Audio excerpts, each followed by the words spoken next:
ಕೇಳಿಸ್ಕೊಳ್ರಿ. ಈಗ ಇವ್ರಿಗೆ ಕಾಂಗ್ರೆಸ್ ಅವ್ರಿಗೆ ಏನಾಗ್ಬಿಟ್ಟಿದೆ ಅಂದ್ರೆ ಪಾಕಿಸ್ತಾನ ಏನ್ ಮಾಡ್ತಾ ಇದೆ, ಯಾವ ರೀತಿಯಾದ ಅಭಿಪ್ರಾಯವನ್ನು ವ್ಯಕ್ತಪಡಿಸ್ತಾ ಇದೆ ಅಂದ್ಬಿಟ್ಟು ಡಾನ್ ಪತ್ರಿಕೆ ನೋಡ್ತಾರೋ, ಇನ್ನೊಂದು ಚಾನಲ್ ನೋಡ್ತಾರೋ, ಮತ್ತೊಂದು ನೋಡ್ತಾರೋ ಹೇಳ್ಬಿಟ್ಟು ಎಲ್ಲಾ ವಿವರಗಳನ್ನ ಪಾಕಿಸ್ತಾನದ ವಿಚಾರಗಳನ್ನ ಮಾತ್ರ ತಿಳ್ಕೊಳಕ್ಕಾಗುತ್ತೆ. ಆದ್ರೆ ಇವತ್ತು ಭಾರತದಲ್ಲಿ ತಯಾರಿ ಮಾಡ್ತಿರ್ತಕ್ಕಂಥ ವ್ಯವಸ್ಥೆಗಳ ಬಗ್ಗೆ ಚರ್ಚೆ ಮಾಡಕ್ ಹೋದ್ರೆ ಏನು ಮಾಡ್ತಾರೆ ಅಂತ ಹೇಳ್ಬಿಟ್ಟು ಇವತ್ತು ವಾದವನ್ನ ಮಾಡ್ತಾರೆ.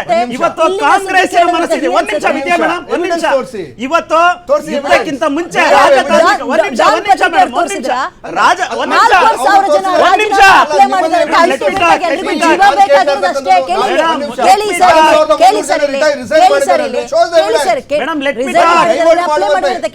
ಸುದ್ದಿ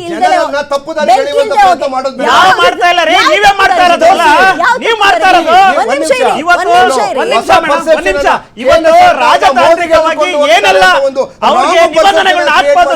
ಇದೇನಾ ಇದೇನಾ ನಿಮ್ಮ ಹೇಳೋದು? ನಾ ತಗೊಂಡೋಡಿ ಪಾಕಿಸ್ತಾನಕ್ಕೆ ಕೊಡ್ತೀವಿ. ಪಾಕಿಸ್ತಾನ ಹೆಸರಲ್ಲದ ಸಹಿಸ್ಕೊಳಕ್ಕಾಗ್ತಾ ಇಲ್ಲ.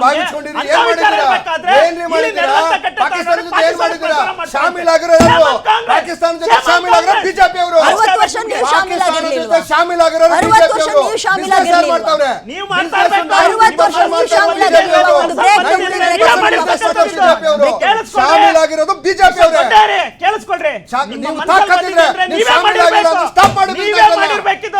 ಸ್ಟಾಪ್ ಮಾಡಿ ಬಿಸ್ನೆಸ್ ಅನ್ನ ಸ್ಟಾಪ್ ಮಾಡಿ. ಕೇವಲ ಬಿಜೆಪಿ ಅವರು ಈ ಡ್ರಾಮಾ ಮಾಡೋದನ್ನ ಪಾಕಿಸ್ತಾನದ ಜೊತೆ ಶಾಮೀಲಾಗಿದ್ದೀರಾ. ತಾಕತ್ತಿದ್ರೆ ಸ್ಟಾಪ್ ಮಾಡಿ ಬಿಸ್ನೆಸ್ ಅನ್ನ. ಈಗ ಆಲ್ರೆಡಿ ರಸ್ತೆಗಳನ್ನ ಬಂದ್ ಮಾಡಾಗಿದೆ. ಏನ್ ಬಂದ್ ಮಾಡಿದ್ದೀರಾ ನೀವು? ಒಂದ್ ನಿಮಿಷ, ಇಲ್ಲಿ ನಡೀತಿರ್ತಕ್ಕಂಥ ಎಕ್ಸ್ಪೋರ್ಟ್ ಇಂಪೋರ್ಟ್ ಅನ್ನ ಸ್ಟಾಪ್ ಮಾಡಿ. 99% ಬಿಸ್ನೆಸ್ ಮಾಡ್ತಾರಲ್ಲ ಬಿಜೆಪಿ ಅವರು. ಈ ಒಳ ಶಾಮೀಲ್ಗಳನ್ನ ದಯವಿಟ್ಟು ನಿಲ್ಸಿ. ಸಿಂಧೂ ನದಿ ನೀರು ಆಲ್ರೆಡಿ ಅಲ್ಲಿ ಹರಿತಾ ಇಲ್ಲ ಅಂತ ಕಡಲೆ ಬೀಜ ತಿಂತಾ ಇದ್ರ. 11 ವರ್ಷ ಕಡಲೆ ಬೀಜ ತಿಂತಾ ಇದ್ರ. ಅದನ್ನ ರಾಜಕೀಯ ದೇಶದ ರಕ್ಷಣೆಗೆ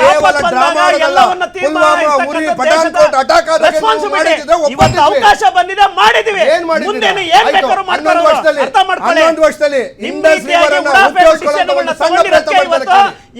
ವರ್ಷ ಆಯ್ತು ದೇಶ ರಕ್ಷಣೆ ಮಾಡೋದಕ್ಕೆ. ಪಾಕಿಸ್ತಾನ ಸ್ಟಾಪ್ ಮಾಡಿದ್ದಾರೆ ಕೇಳಿ. ಒಪ್ಪಂದ ಯಾಕೆ